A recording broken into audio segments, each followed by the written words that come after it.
चंपापेट नाम के एक गांव में एक ढाबा हुआ करता था। उसका नाम था लकी ढाबा। उसके मालिक का नाम था राजन। वहाँ चिकन बिरयानी, मटन बिरयानी जो मिलता था वो इस एरिया में बहुत मशहूर था। राजन का बेटा सुभाष सिटी के कॉलेज में पढ़ाई कर रहा था। वो बहुत होशियार था।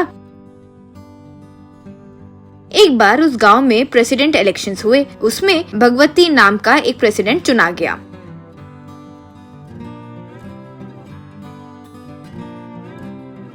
भगवती इंसान तो अच्छा था, लेकिन उसे अंधविश्वास, भक्ति ये सब बहुत ज्यादा था। रोज घर में बहुत ज्यादा पूजा वगैरह करता रहता था।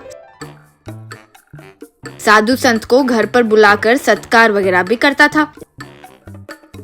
जब वो प्रेसिडेंट के तौर पर चुना गया, उसी दिन सब लोगों को बुलाकर, मेरे प्रिय गाँव वालों, मुझे वोट देकर जिताने के लिए धन्यवाद। मेरे जीतने के बाद पहली चीज जो कर रहा हूँ वो यही है, इस साल कार्तिक मास से गांव में कोई भी नॉन वेज नहीं खाएगा। होटल्स में नॉन वेज चीजें बिकनी नहीं चाहिए। कहते ही एक, ये क्या निर्णय है जी? कार्तिक मास हो तो हम क्यों नॉनवेज छोड़े? ऐसे खाना छोड़ना चाहिए। ऐसे किसी ने कहीं नहीं कहा ना, जिसको जो मर्जी है वो करेगा। हम इसके लिए राजी नहीं है। यूं कहा भगवती। देखो भाई, मैं जितना अच्छा हूँ उतना ही खराब भी बन सकता हूँ। कार्तिक मास हमारे लिए बहुत पवित्र मास है, इसलिए वो महीने भर हमें मांस मच्छी छूना भी नहीं चाहिए। यूं कहा तब राजन, श्रीमान, आपके इस निर्णय से मेरी तरह कई व्यापारी का नुकसान होगा।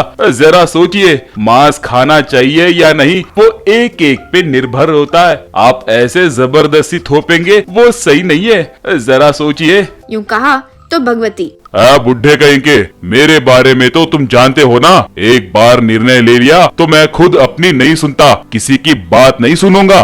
क्यों? एक महीना मांस नहीं खाए तो जिंदा नहीं रह सकते क्या? कोई इसका पालन नहीं किया तो अच्छा नहीं होगा, कहकर धमकाया। भगवती के बारे में गांव वाले सब जानते थे, इसीलिए कोई बिना कुछ बोले चुप रहे। फिर उस कार्तिक मास में वो लकी ढाबा बंद हो गया। इसकी वजह से बहुत नुकसान हुआ तो राजन दुखी हुआ।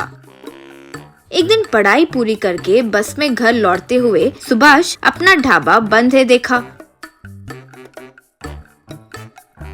घर आकर पिता से क्या हुआ पूछा और पूरी बात जाना। राजन जो हुआ वो सब बताकर, आज से ही कार्तिक मास शुरू हो रहा है, इसलिए एक महीना हमारा ढाबा बंद रहेगा।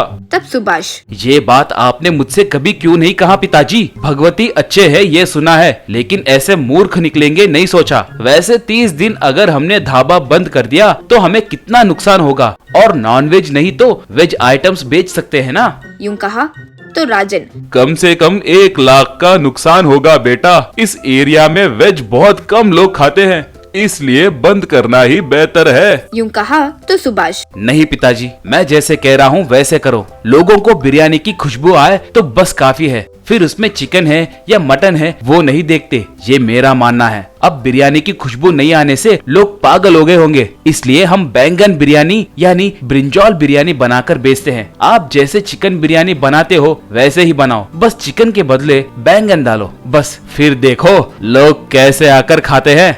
राजन, ठीक है, तुम्हारी सोच पर मुझे भरोसा है। वैसे करके देखते हैं कि क्या होता है। यूं कहा। फिर अगले दिन शुभम अपने ढाबा के आगे ब्रिंजॉल बिरयानी ओनली 100 रुपीज ऐसे बोर्ड लगाया। वहाँ राजन गरम गरम ब्रिंजॉल बिरयानी बना रहा था तो ढाबा के आगे से गुजर रहे लोगों को वो खुशबू आने लगी।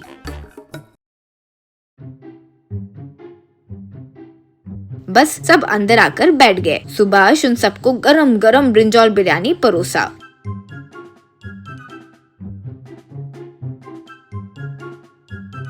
वे एकदम से खाने लगे। इससे उन्हें उस दिन अच्छे पैसे मिले।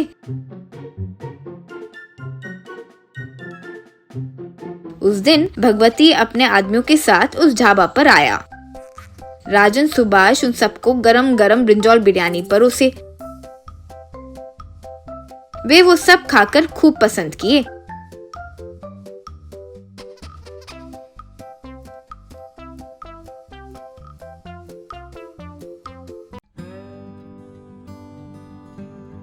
भगवती, मुझे माफ करो राजन, मेरे किए निर्णय के वजह से गांव में कितने लोग तकलीफ झेल रहे हैं। कल तुम्हारा बेटा सुभाष आकर जब तक अच्छे से नहीं बताया मुझे पता ही नहीं चला। मेरे मूर्खता के वजह से इतने लोगों को परेशानी नहीं होनी चाहिए। अब से ये तुम्हारी मर्जी है, जिसे जो पसंद है जब चाहो आराम से खा सकते हो। मैं इसके बीच में और नहीं आऊँगा। यूं कहा। इससे राजन खुशी से बेटे को गले लगाया।